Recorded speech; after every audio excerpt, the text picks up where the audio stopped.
Amén. Gloria a Dios, hermano. Voy a hacer una oración antes de empezar por la palabra. Amén. Cierre sus ojos.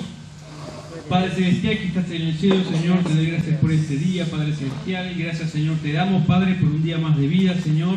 Gracias por tu palabra, Señor. Y venimos, Señor, con un corazón dispuesto, Señor. Abrimos nuestros oídos para escuchar de tu palabra, Padre Santo. Que hoy aquí seas tú el que hable, Señor. Amén. Seas tú el que esté dando palabras, que no sea yo, Señor. Sí, mi que Dios. puedas hablar a los corazones, Padre Amén, Celestial. Señor. Que puedas dar palabras, Señor. Que puedas impulsar, Señor Jesús, esos corazones, esas mentes, Señor, hacia adelante, Señor. Que en tu poder, en tu gloria, Padre Celestial, se manifieste tu Espíritu Santo, Amén, Señor Jesús, Señor. Con poder, con sanidad, con Amén. liberación, Gloria, Señor. En el Santo. nombre poderoso de Cristo Jesús, Amén. te damos gracias por tu palabra. Amén y amén. Gloria a Dios. Amén. La verdad que escuchaba a Axel, escuchaba al pastor y bueno, todo estaba como muy relacionado. Yo tenía pensado de hablar de qué pasa con esos cristianos que dudan, así de entrada. Y yo me preguntaba, bueno, a veces, ¿por qué dudamos? ¿No? Y estaba muy bueno para hablar de eso. Yo la otra vez estaba viendo un video, lo vi en Facebook, no recuerdo quién lo compartió, pero era un pastor que decía, bueno, dice, hay muchas personas,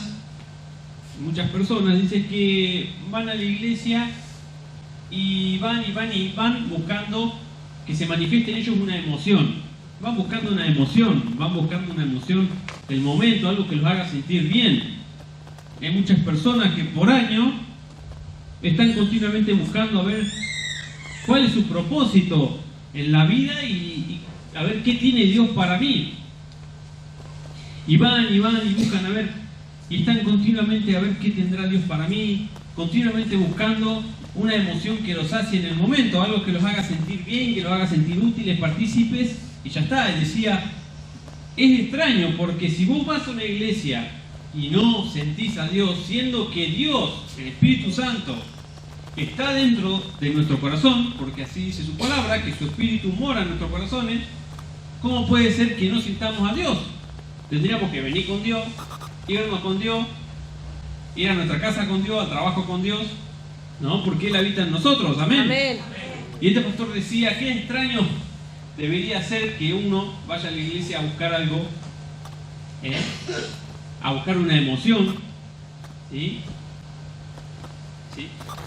Y eso hace que nosotros, a veces, y me incluyo a mí para no dar ningún ejemplo de ninguna persona, yo no conozco a todos acá todavía, conozco a la mayoría y otros estoy conociendo, pero yo me pongo a mí de ejemplo que a veces nosotros, aún teniendo años, podemos tener dudas y dudar a veces de Dios. Y yo me paré en una historia que es muy conocida, por lo menos para los que tenemos algunos años, pero es una historia muy conocida. Yo creo que incluso alguien que viene por primera vez, alguna vez la ha escuchado, que es la historia de los discípulos de Dios y Jesús caminando sobre el agua. ¿Han escuchado de eso, de Jesús caminó sobre el agua? Lo han visto en ilustraciones, en imágenes, en dibujitos de Jesús caminando sobre el agua. Bueno, eso es una historia muy particular. ¿Por qué? Porque nos ilustra muy bien lo que yo les quiero hablar hoy. Así que busquen allí en el libro de Mateo, capítulo 14, si no me falla, sí, capítulo 14, versículo del 22 en adelante. Amén. Dice lo siguiente: enseguida Jesús hizo a sus discípulos entrar en la barca e ir delante de él a la otra ribera, entre tanto que él despedía a la multitud. Despedida la multitud, subió Jesús al monte a orar aparte, y cuando llegó la noche estaba allí solo. Jesús se encontraba solo y había mandado a los discípulos ya que se suban a la barca y crucen al otro lado. Y dice que la barca se encontraba allá, la barca con los discípulos, se encontraba en el medio del mar. Y dice que estaba siendo azotada por las olas porque el viento era contrario. Y dice que en la cuarta vigilia de la noche, Jesús vino, se acercó a sus discípulos caminando sobre el mar. Y los discípulos, viéndole andar sobre el mar, se turbaron diciendo: un fantasma. y dieron voces de miedo. Dice que Jesús los había hecho ir primero en barco y después él se les adelantó así caminando sobre el agua, como si nada. Y dice que cuando los discípulos vieron que una persona se acercaba caminando sobre el agua, se asustaron y dijeron: un fantasma. Pero enseguida Jesús les habló diciendo: tened ánimo, soy yo, no tengan miedo. Entonces le respondió Pedro y le dijo: Señor, si eres tú, manda que yo vaya a ti sobre las aguas. Y Jesús dijo: ven. Pedro le dijo: bueno, Jesús, si sos vos, mandame a que yo también vaya caminando sobre el agua hasta donde vos estás. Y dice que Jesús dijo: bueno, vení. Y dice que descendió Pedro de la barca, se bajó así, como cuando nos metemos a la pileta, que no, a mí yo medio pececito y no entraba, ¿viste? Hacía eje con el cañito así. Y dice que se bajó Pedro de la barca, dice que pisó el agua, un paso, otro paso, y empezó a caminar sobre el agua. Gloria. Pero al ver Pedro el fuerte viento, tuvo miedo y comenzó a hundirse. Dio voces diciendo: Señor, sálvame. Al momento Jesús, extendiendo la mano, lo tomó y lo sacó y le dijo: hombre de poca fe, ¿por qué dudaste? Y esto es muy interesante. ¿Por qué? Porque vamos a ponerlo así, de esta forma. Fíjense que Jesús, al que ha leído o al que ha escuchado atentamente siempre la palabra, busca a sus discípulos, y siempre parece que esas personas, esos discípulos, son gente que no está calificada para ser discípulos. Es como que Jesús tiene la tendencia a buscar personas que parece que no están calificadas para hacer el trabajo. Por ejemplo, en este caso Pedro, según lo que dice la palabra de Dios, dice que tenía un carácter podridísimo. De hecho, la historia que veíamos la otra vez de Zaqueo, enanito, era un hombre que era corrupto, que le robaba a la gente. Y Jesús le dijo: es necesario que yo vaya y muera hoy en tu casa. Tenía a Tomás, uno de sus discípulos, que dudó de Jesús cuando resucitó. Le dijo: yo no te voy a creer hasta que no me hagas meter los dedos ahí en la herida. Si yo no meto, dice, mi dedo en la herida del clavo y en el costado, yo no te voy a creer. Y esos eran los discípulos que tenía Jesús. Y pasa que parece eso, parece que Jesús siempre elige gente que no está calificada, y no es así. Lo que pasa es que Jesús llama a gente como cada uno de nosotros, a gente como nosotros. No llamó a agentes especiales de la CIA. Llamó personas como cada uno de nosotros, personas que tenían errores, personas que tenían faltas, personas que tenían cosas buenas, cosas malas, personas que dudaban, personas que no, personas que tenían mal carácter. ¿Se entiende? Amén. Y en este caso Pedro, él, siendo discípulo del Señor, lo primero que él hizo fue: bueno, Señor, si sos vos, yo quiero ir. Dice que Jesús le dijo: bueno, vení. Y yo me pregunto, bueno, ¿qué se le pudo haber pasado en la cabeza de Pedro de que él iba a poder caminar sobre el agua? Y los otros pensando que era un fantasma, porque eso también es parte del dudar. No le ha pasado, a mí me ha pasado, yo sé que a muchos de ustedes les ha pasado, de que se encuentran con personas, ustedes le quieren contar que van a la iglesia o le quieren contar algo que Dios hizo en su vida y te quieren buscar la explicación lógica. No, pero vos seguramente estabas soñando. O viene, por ejemplo, Viviana me cuenta: no, yo sentí que alguien me paralizó contra la cama y no me podía mover. Seguramente estaba soñando. Y le quieren buscar la explicación lógica, le quieren buscar la respuesta lógica. ¿Por qué? Porque no quiere creer, porque dudan. Entonces, fíjense lo que le pasó a los discípulos. Venía Jesús caminando, un fantasma. Era un fantasma para ellos. Pero sin embargo Pedro fue. Dijo: no, yo quiero ir. Y pum, en la mente de una persona que es como vos y como yo, ¿cómo se le va a pasar o qué se le pasó por la mente decir que podía caminar sobre el agua? Y aún así quiso ir. ¿Amén? Amén. Sucede algo que es una de las partes importantes de esta historia, es que dice que Jesús lo llamó. Jesús ya lo había llamado a él. Y dice que Pedro reconoció que si era, Jesús dijo: bueno, mandame a que yo vaya, le dijo Pedro. Que Jesús lo llame. Dijo: bueno, si sos vos, Señor, mandame a que yo vaya. No dijo: bueno, Señor, si sos vos, espero que no me hunda, espero que no. No, dice: Señor, si sos vos, mandame a que yo vaya con vos. Dice que Jesús le dijo, vení. Jesús lo llamó. Amén. Y volviendo a lo que yo decía de muchos cristianos que tienen una crisis de identidad, una crisis de llamado. ¿No? Que dice, bueno, pero yo vengo a la iglesia, pero yo ¿cuál es mi llamado? ¿Cuál es mi propósito? ¿Cuál es mi lugar? Y a veces uno se olvida de que el Señor ya nos llamó a cada uno de nosotros. Nosotros no lo elegimos a Dios.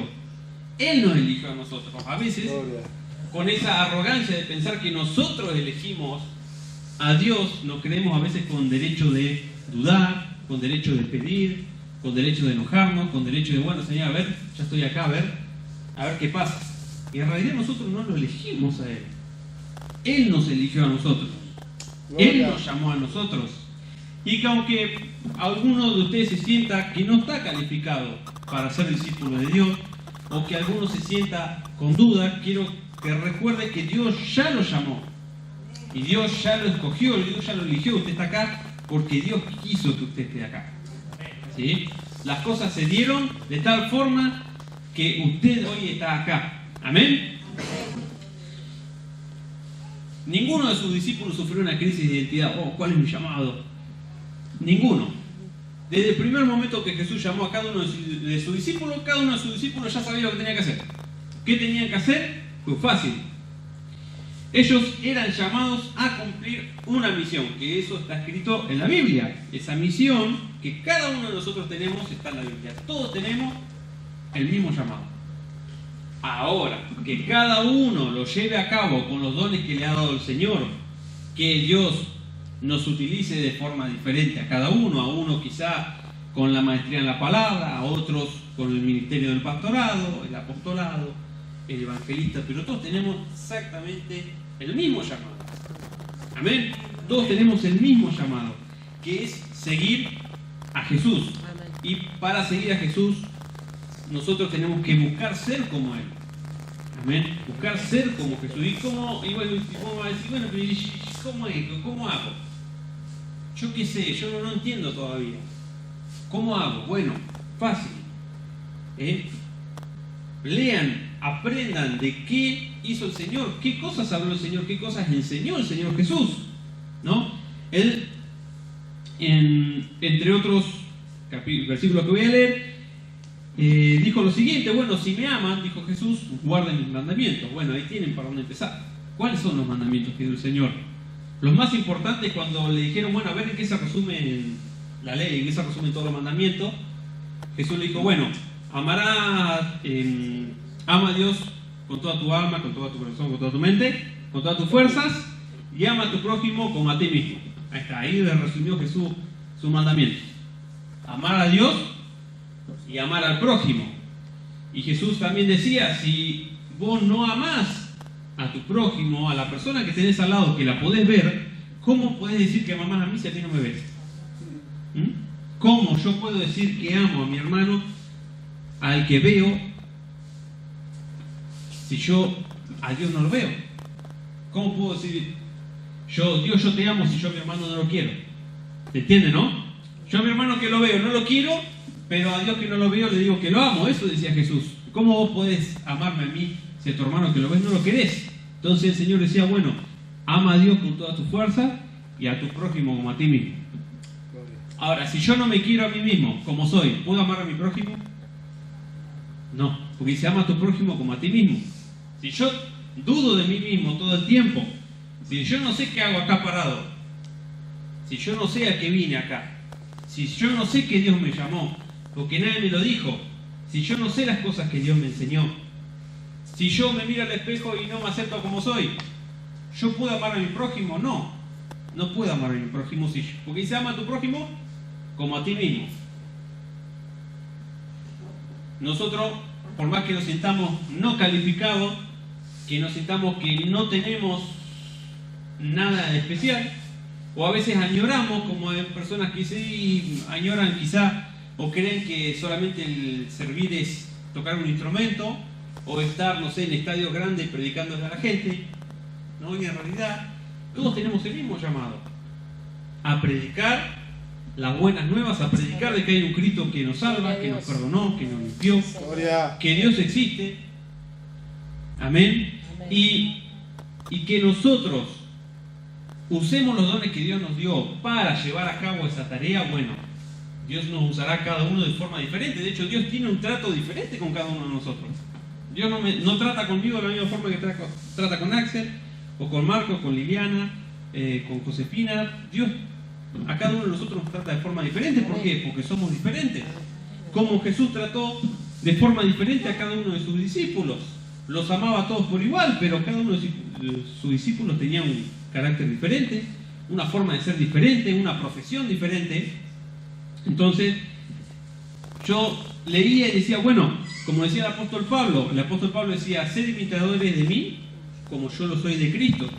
Todos estamos llamados a ¿qué? A ser imitadores de Jesús, a caminar como Él caminó, a buscar ser como Él era. Aunque es una cosa, obviamente, es un tareón, es una tarea difícil, no es una tarea fácil. Yo sé que no es una tarea fácil ser como Jesús era. A veces nos cuesta perdonar, me cuesta a mí perdonar, a veces nos cuesta buscar, como decía Axel, me cuesta buscar más tiempo para orar.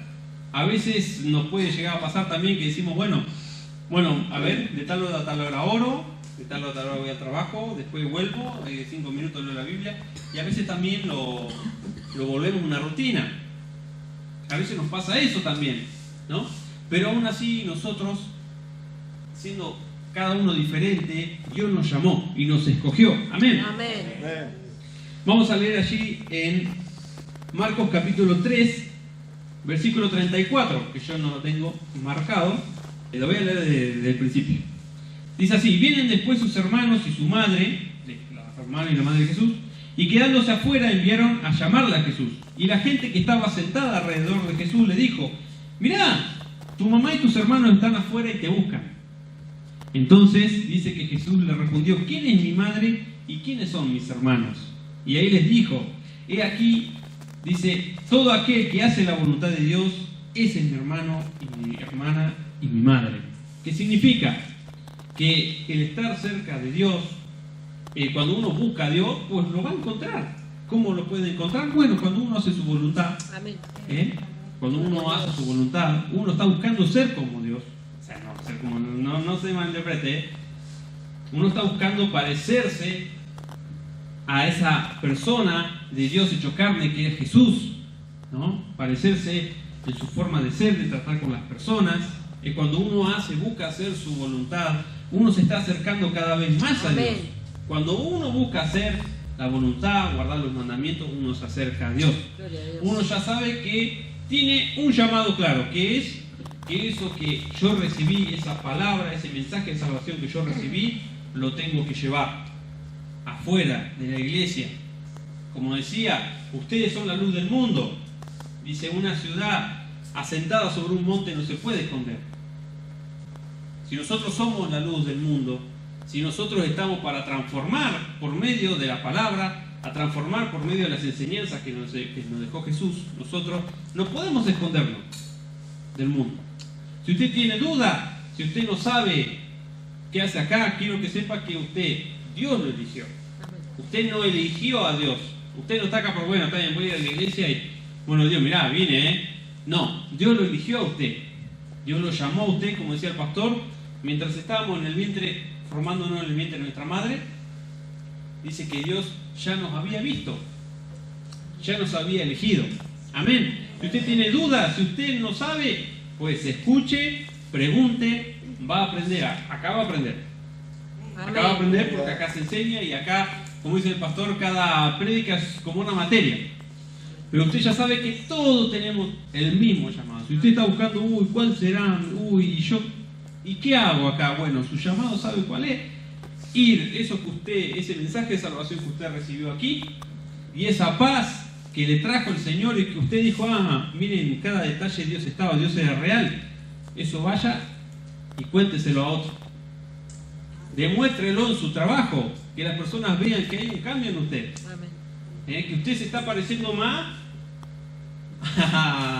a ese tal Jesús que usted predica, que usted se está pareciendo más a ese Dios que predica, ¿sí?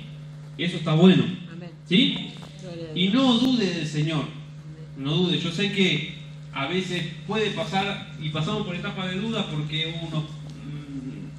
atravesamos un montón de adversidades, a veces, como también decía otra vez Axel, después lo voy a pagar el derecho de autor a aquel frase. La otra vez Axel decía que... ya me olvidé lo que iba a decir. ¿Qué dije antes?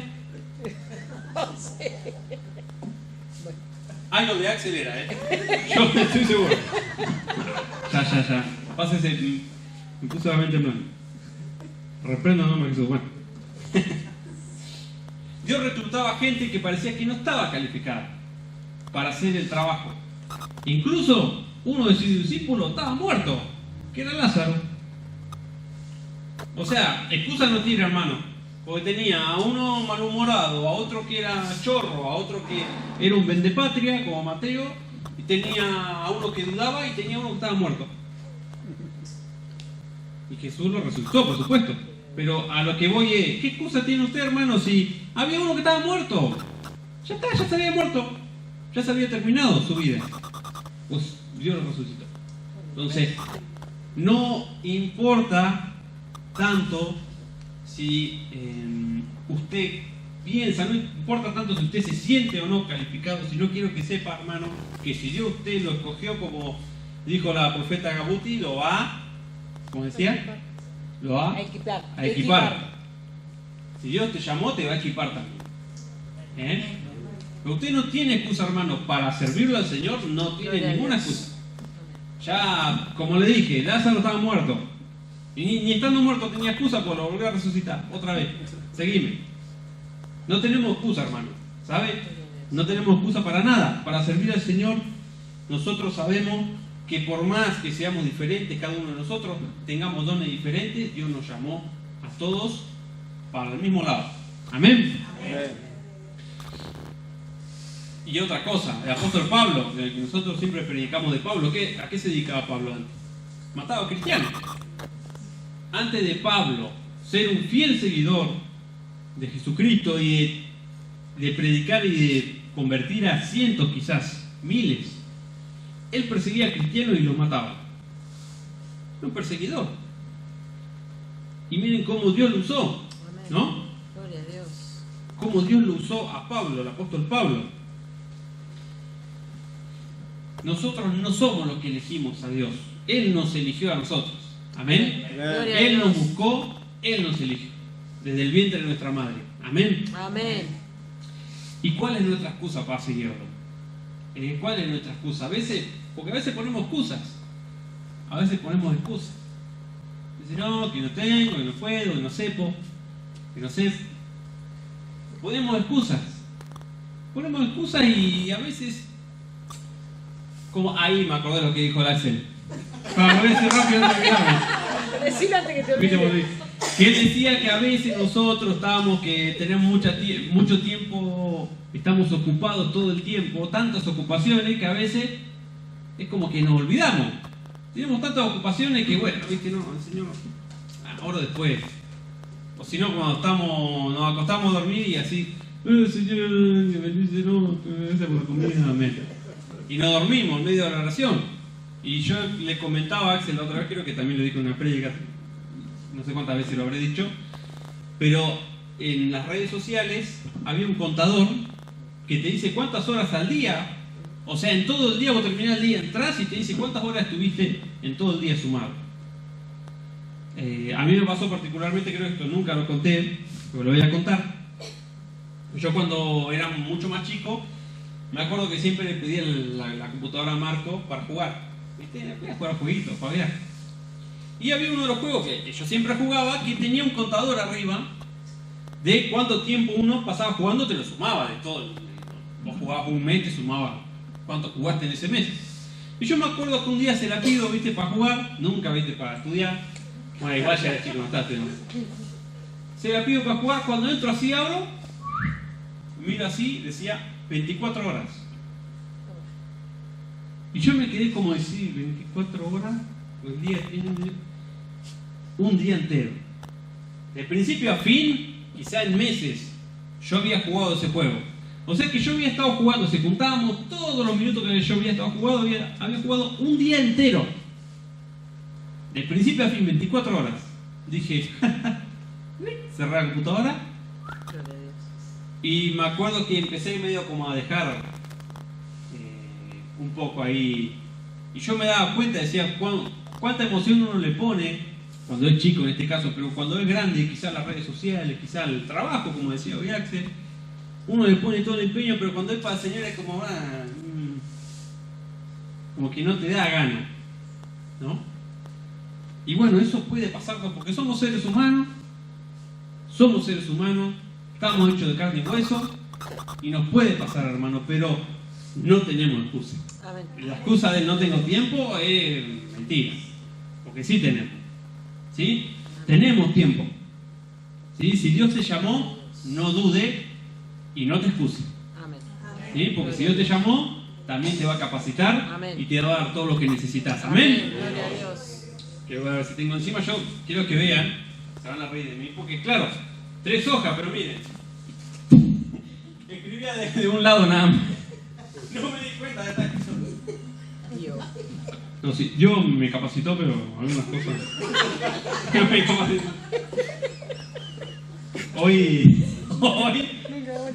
Hoy se me olvidó la capacitación y esa falté.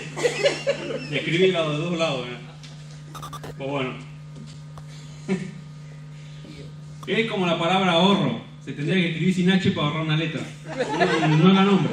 No dice nunca la H, nunca la nombra. Vamos a leer el último versículo, que allí está en Mateo, que ya lo dije, pues vamos a leerlo de nuevo. Mateo capítulo 5, versículo 14. Vosotros sois la luz del mundo, una ciudad asentada sobre un monte no se puede esconder. Amén. Se lo voy yo a traducir al lenguaje actual. Ustedes son la luz del mundo, una ciudad asentada sobre un monte no se puede esconder. Cuando dice monte, no se refiere al monte acá lleno de árboles, no se refiere a una montaña. Dice, ustedes son la luz del mundo, una ciudad asentada sobre un monte no se puede esconder. Eso significa que nosotros, siendo discípulos del Señor, ¿sí?, cargamos con algo que la gente no tiene y que incluso no entiende, pero que lo percibe. Crean o no crean en Dios, ¿por qué? Porque usted se acerca a una persona que sabe que no cree en Dios y usted se acercó, entró a comprar un negocio y ya la persona lo miró mal. Y por la duda lo esquiva, a veces no le habla de Dios. ¿Por qué hace eso? Bueno, porque nosotros cargamos con algo que a la gente Amén. o le atrae o le genera rechazo. ¿Sí? Amén. Pero nosotros cargamos con algo, seamos como seamos, nos sentamos o no nos sentamos capacitados, tengamos nuestras dudas, no tengamos nuestras dudas, nos excusemos, cargamos con algo que la gente no tiene y que la gente necesita. Por eso es que nuestro llamado es ir, llevar el Evangelio, y dice, Jesús dijo, vayan, y que dijo, hagan discípulos en todas las naciones. ¿Qué significa eso? Y el último que digo, hacer discípulos, che, vení a la iglesia, dale, congregate, que está bueno, va a pasar bien, cantamos. Hacer discipular, cuando uno discipula a una persona, cuando una, en la antigüedad, ¿no? Vamos a poner acá la carpintería, uno tenía un discípulo que le enseñaba el oficio. Y acá sucede lo mismo. Si Dios dice, vayan y hagan discípulos, está diciendo, vayan, busquen gente, háblenle del mensaje que yo les hablé, pero enséñenle, instruyanlo, ¿sí? Capacítenlo. ¿Cómo? Capacítenlo, ¿no? Como pasó acá, bueno, hace unos meses que la pastora hizo todo un estudio. La verdad que si los que vinieron saben que se profundizaban en muchos temas y muchas cosas que uno quizá nunca había escuchado, y se aprendía mucho. Y la verdad que servía y era de gran edificación. Y por eso Dios dice, bueno, vayan, y no solo es llevar el mensaje. Si vos lográs que la persona venga, lo tenés que discipular, ¿no? Valga la redundancia. Lo tenés que instruir, le tenés que enseñar lo básico. Que sepa que esa persona también puede servir a Dios en las mismas filas que estamos nosotros. Amén. Y eso era lo último que quería decir. Que nosotros cargamos con algo y ese algo que nosotros tenemos lo llevamos a todos lados. Amén. Así que no hay excusa, hermano, para nosotros transformar el ambiente que pisamos, para Amén. nosotros compartir Dios. eso que tenemos, eso que Gracias, Dios nos dio Señor. con los demás. Amén. Amén. Amén. Gloria a Dios. Vamos a hacer una oración para terminar. Padre Celestial que estás en el Gracias, cielo, Dios. Señor, te doy gracias por este día, Padre Santo. Gracias, Señor, por tu palabra, Señor. Bendito eres Jesús. Que tú hayas tocado cada corazón este día, Señor, que Amén, Señor. aquella persona que entró por esa puerta no se vaya de la misma forma, Señor, Sí, sino mi que se Dios. vaya gozoso, en paz, Te sabiendo, bendecimos, Señor, te que ha glorificamos, recibido palabra. Jesús. Señor, yo Amén. sé que has tocado corazones, Padre Celestial. Te damos gracias, Señor Jesús, porque a pesar de todo nos esperas todos los días, Señor Jesús, a que volvamos a tus pies arrepentidos, Señor, por nuestras faltas, por nuestros pecados, Señor. Estás esperando que haya un cambio en nosotros, Señor, que haya un cambio, Padre Celestial, pero por sobre todo estás esperando, Señor, que nos dejemos de excusar, Señor, y que vayamos al frente, Padre Celestial, llevando, Padre Santo, tus palabras, Señor Jesús, a toda criatura, Señor, sabiendo, Padre Santo, sin dudar, Señor, que a cada uno de nosotros nos diste algo especial, Padre Celestial, que a cada uno de nosotros nos diste dones, nos diste talentos, Padre Santo, que tú, Señor, como Padre nuestro, Señor, no quieres que nosotros pasemos pobreza, pasemos miseria, pasemos males, Padre Santo. Sé que tú nos preparas, Señor, en el desierto. Sé que, Señor, en las pruebas tú, Señor Jesús, nos purifica, nos hace más fuertes, Padre Celestial. Pero sabemos, Señor Jesús, por sobre todas las cosas que nos llamaste y que nos escogiste, Padre Santo, para tu trabajo, para tu obra, Señor Jesús, para tu reino. Señor, te damos gracias y te doy gracias por la vida de cada uno de mis hermanos. Bendícelos, guárdalos en el hueco de tu mano, Señor, que tu nombre se glorifique en cada una de las familias, Padre Celestial, que tu Espíritu Santo obre en las vidas de cada uno de mis hermanos y hermanas con poder, Padre Santo, y que trascienda incluso a sus familiares, vecinos y amigos, Señor Jesús. Que tu poder, Padre Santo, se pueda manifestar, Señor, y que tu reino se pueda extender a través de nosotros. Gracias te damos, Padre, por tu palabra, en el Gloria nombre a Dios. poderoso de Jesús. Amén, Amén Señor. y amén. Amén, Jesús. Amén. Gloria.